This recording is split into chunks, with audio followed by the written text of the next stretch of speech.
BotTalk podcast. So, hi everyone once again. That's our standard pitch. That's why it will be a bit scripted. But as you all know, my name is Andrew, and I'm a co-founder of BotTalk. If you're anything like me, then you love reading. But have you ever had this feeling that there are things out there that you would love to read, but never find time to do so? And actually, you are not alone. We live in this very dynamic world where we always on the run, always on the go, and we actually tend to read less and less. But overall, statistically, people do not consume less information. They just consume it now in different ways. For example, Spotify says that people spend over 6.5 hours a week listening to news podcasts and audiobooks. So people still want to consume not only YouTube or music. They still want to consume information, but in other ways. The problem is when you try to find the book that you are reading at the moment in audio form, for example, in Audible, well, there are only 5% chances that you will do so, because only 5% of the books get audified. Why? Well, the costs are too big. It costs about 10,000 euro to create one audiobook for publishers. So only one slim percentage of books get audified. And the same goes for podcasts as well. There are podcasts out there published by big media companies like New York Times or Bild or whatever, but less so for smaller publishers, smaller regional newspapers in Germany, for example. And this is the problem that we're trying to solve. Imagine the world where you can listen to every single text that was ever created on this planet. That's why we created a computer-generated speech that sounds so natural, so appealing, and so human that you cannot tell the difference. This is a bold statement, and usually it needs some kind of validation. That's why we brought a demo. It's in German, but I hope everyone can still hear. So first of all, this is the text from a book that we took, and first the human narrator will read it out loud, and then the BotTalk voice will read the same text. Unsere Persönlichkeit bestimmt in extrem hohem Ausmaß, wie wir Beziehungen gestalten.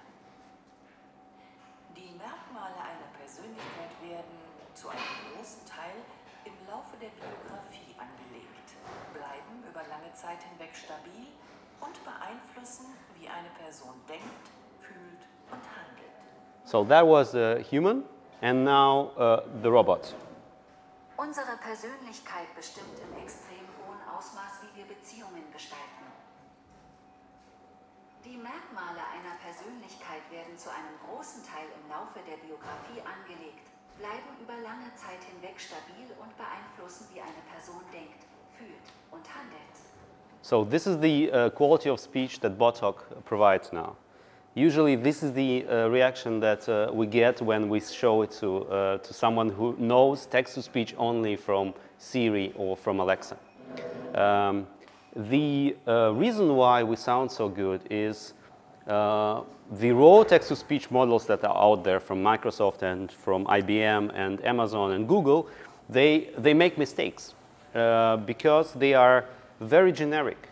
For them to cover 80% of all the text is okay.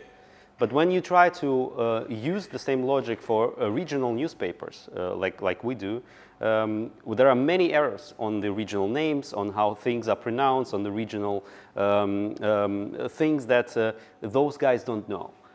We are able to detect those errors automatically and to correct them with the 95% chances that they will be okay by switching the phonemes. The rest 5% that we have will get validated by our students and people that we hire to listen to those kind of 5% things. As soon as this word that we found and got validated by human is corrected, it gets added to the dictionary. And these dictionaries are global. So next time we meet this word in somewhere, in some other text with some other client, it will already sound corrected. That is how the whole situation works. At the moment, we are working with the leading German publishers.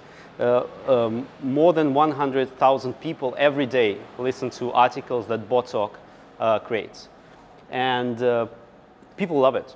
10% of readers click on the read me this article button, and 75% of those listen to the end of the article, which is a great engagement of roughly from 2.5 to 5 minutes time engagement time on these websites. And usually the call to action that we do is give your content a voice.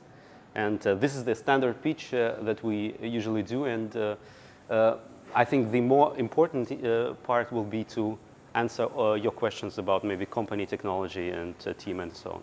What challenges arise when adapting computer-generated speech to the human voice? We speak with intonations and pauses for breath. Is TTS capable of that? You can add breathing pauses even with a hearable to the computer speech as well. It's not this hard, but the harder thing is the context.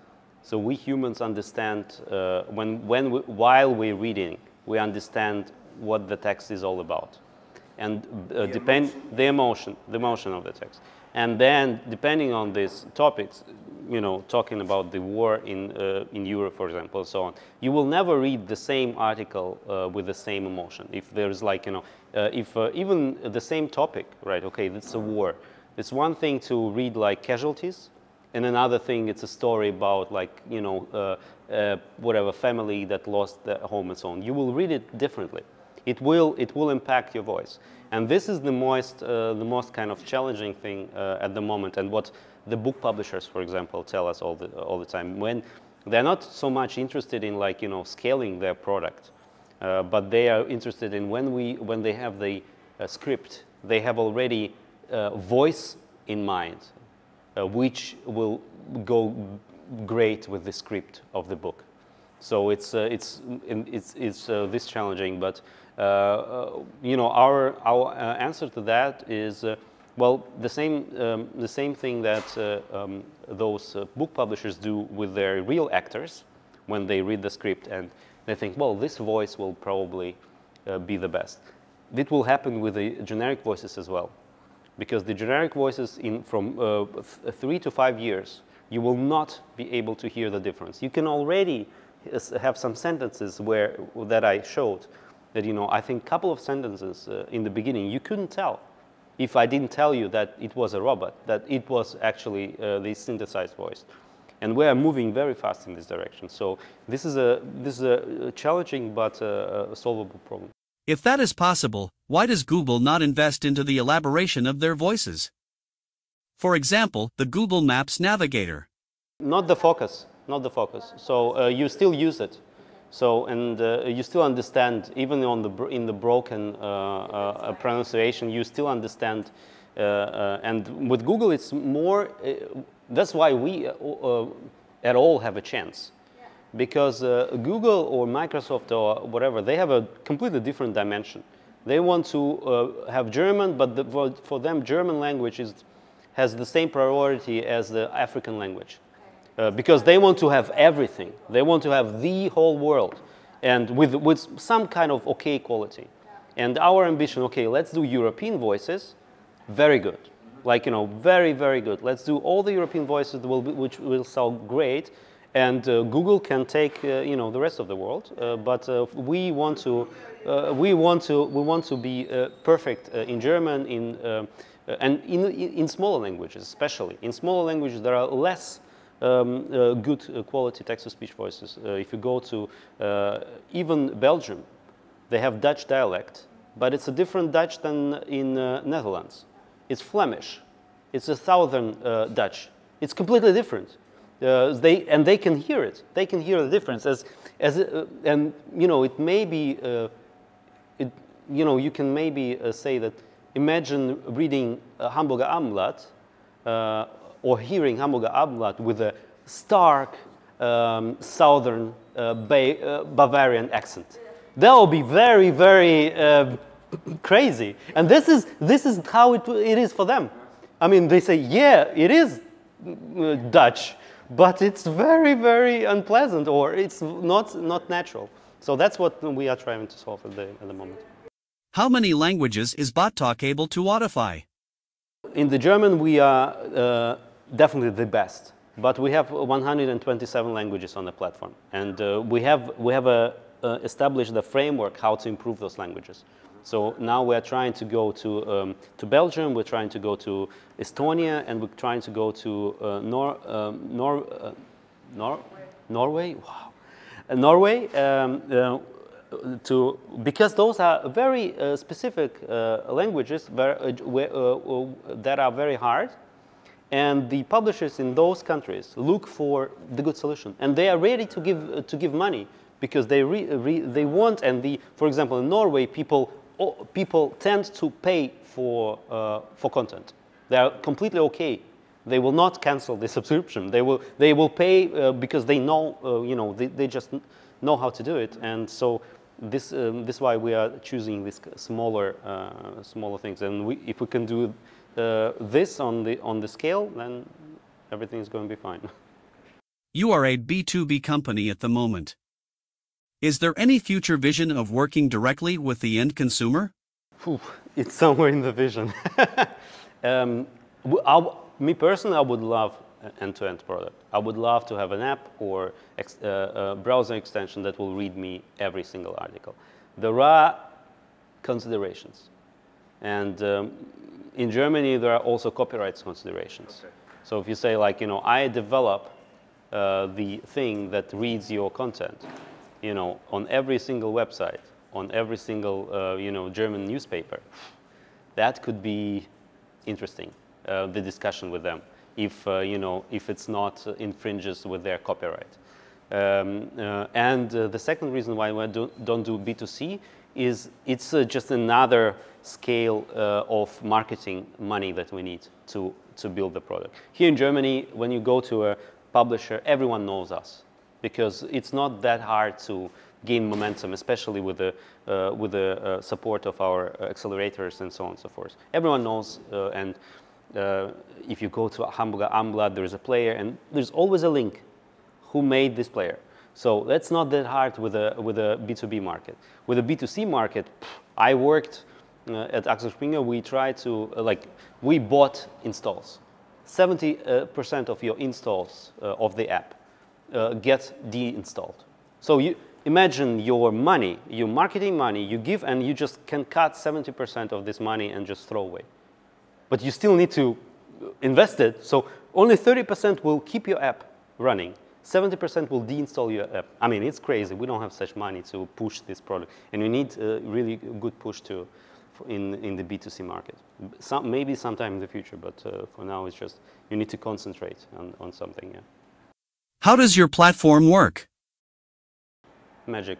No, it just you take text, you insert it into the interface that we have, and you click save button. That's it, and then literally it's, and in a couple of seconds you have audio. Behind that there is a lot of things going on. We need to find those things that don't sound so good, replace them with things that do sound good, and so on and so forth. But for the end user, yeah, exactly, and the quality assurance then retrospectively can also go through your text and identify those errors maybe. But for you as an like a B2B end user, well, the publishers, they just insert the one line of code into their websites, and that's it. We parse the whole article, we translate it into audio, we present it with the player, and so on. We serve it with a CDN. That's, it's not their problem. They just pay at the end of the month. How many people are on your team? 8 people at the moment, yeah. Not all of them work full-time, though. I think full-time, it's me, Sophia, Igor, our CTO, and yeah, and our front-end developer. Those are full-time. the guys, they're part-time. Quality assurance team is also part-time.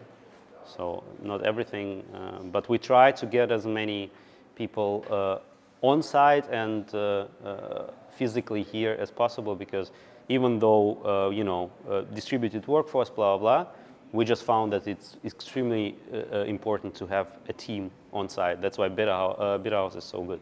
To have, even if we are not every day here, maybe once a week, but it's still super important to have a base where you can come and, like, you know, before, like, brainstorm, for example, yeah, or record those podcasts. Very important.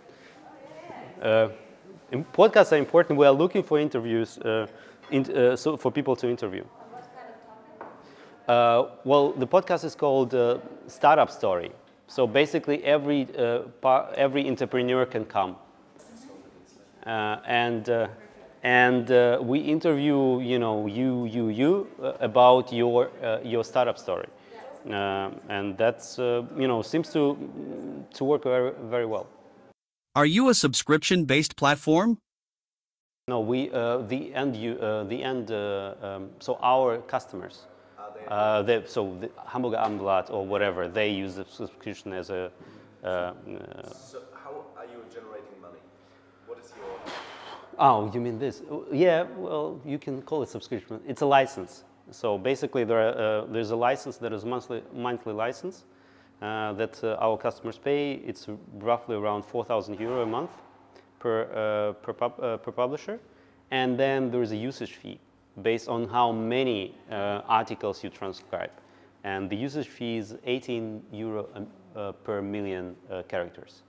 So roughly, they pay €18 a day, also to generate the whole content into that.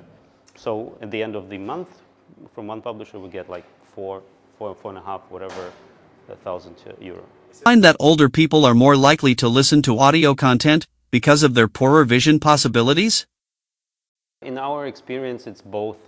So, but for different reasons. So people actually cancel their subscriptions to the newspapers less when they have the audio version, because they cannot read anymore. And the main reason for elderly to cancel the newspaper subscription that they've been subscribed to for ages is, you know, the eyesight is not so good. So if you introduce the audio version, say, you can re-listen, that actually, you know, the usage there is high. Same thing goes for very young population, because they, for example, they spend their time in the school reading the books on YouTube with a 2x speed. That's how they prepared for the exams.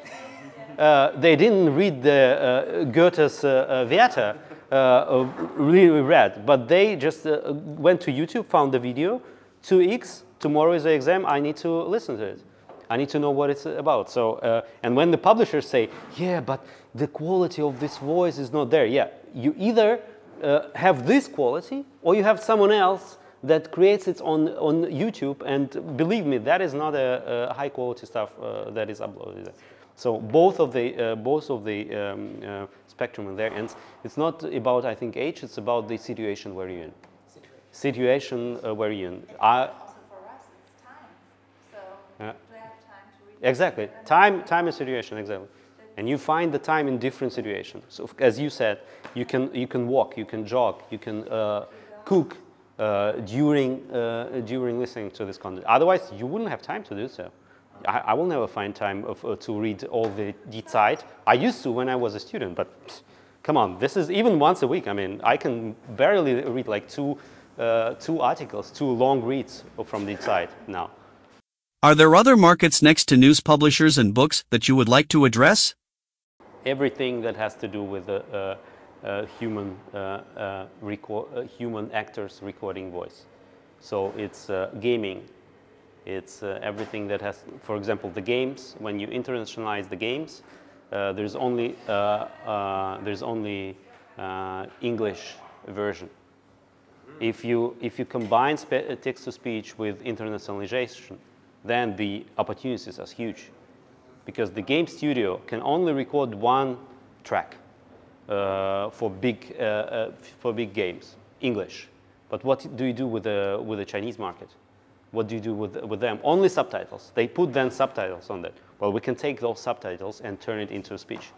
So they will have also, and it's very annoying to read the subtitles while you're trying to concentrate on playing. So this is one of the things, and education as well. Education, because educational content is also, it's very hard to internationalize. The next step for BotTalk is to go into automatic translation, and from the automatic translation go to all the parts of the world. You can record the podcast, we generate the, with the speech-to-text, we generate the subtitles, we translate the subtitles automatically, and then you put it into 127 languages.